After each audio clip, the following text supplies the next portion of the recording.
শবে বারাতে আল্লাহ তাআলা তার সমস্ত বান্দাকে সাধারণভাবে ক্ষমা ঘোষণা করে দেন।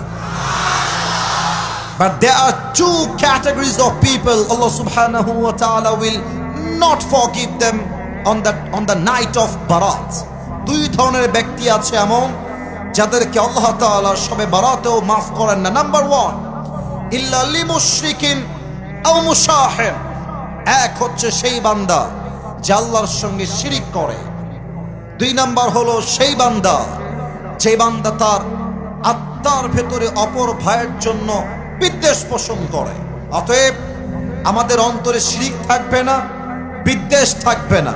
শবে বারাতে আমাদের সবাইকে ক্ষমা করবে একজন। আওয়াজ দিয়ে বলেন সবাই, তিনি কে? আমরা এই রাতে আমল করব আসলে কি কি? আমার কাছে আমল বলার জন্য there are a lot of deeds, অনেকগুলো আছে, বাট আমি আপনাকে জাস্ট 4টা বলবো।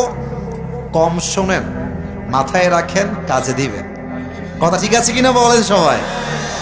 1 নাম্বার আমল, শবে বারাতে আপনারা সবচেয়ে বেশি আমল করবেন। 1 নাম্বার পড়েন সবাই জবান খুলে, আস্তাগফিরুল্লাহ।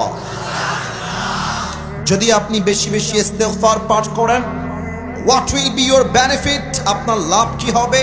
কোরআনে আল্লাহ তাআলা বলেছেন 24 নম্বর পারার 3 নম্বর পৃষ্ঠা, قل يا عبادي الذين أسرفوا على أنفسهم لا تقنطوا من رحمة الله إن الله يغفر الذنوب جميعا إنه هو الغفور الرحيم. الله أكبر. Allah Ta'ala বলছেন, oh my worshipper, if you have committed huge sins in your life, হে আমার বান্দারা, তোমরা যদি তোমাদের জীবনে অনেক অন্যায় করে থাকো, অনেক পাপ করে থাকো, অনেক জুলুম করে থাকো, লা তাকনাতু Mir রাহমাতিল্লাহ, never lose hope from the mercy of your Lord. তোমরা তবে তোমাদের রবের রহমত থেকে নিরাশ হয়ে যেও না।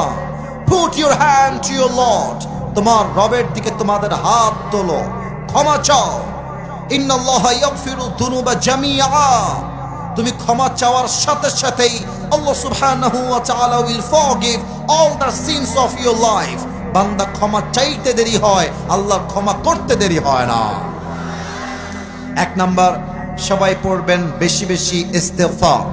একবার সবাই প্র্যাকটিস শুরু, আমার সঙ্গে ট্রাই করেন। সবাই পড়েন আস্তাগফিরুল্লাহ। আচ্ছা, এখানে এমন কেউ কি আছেন যার জীবনে কোনো গুনাহ নাই? এরকম কেউ কি আছে?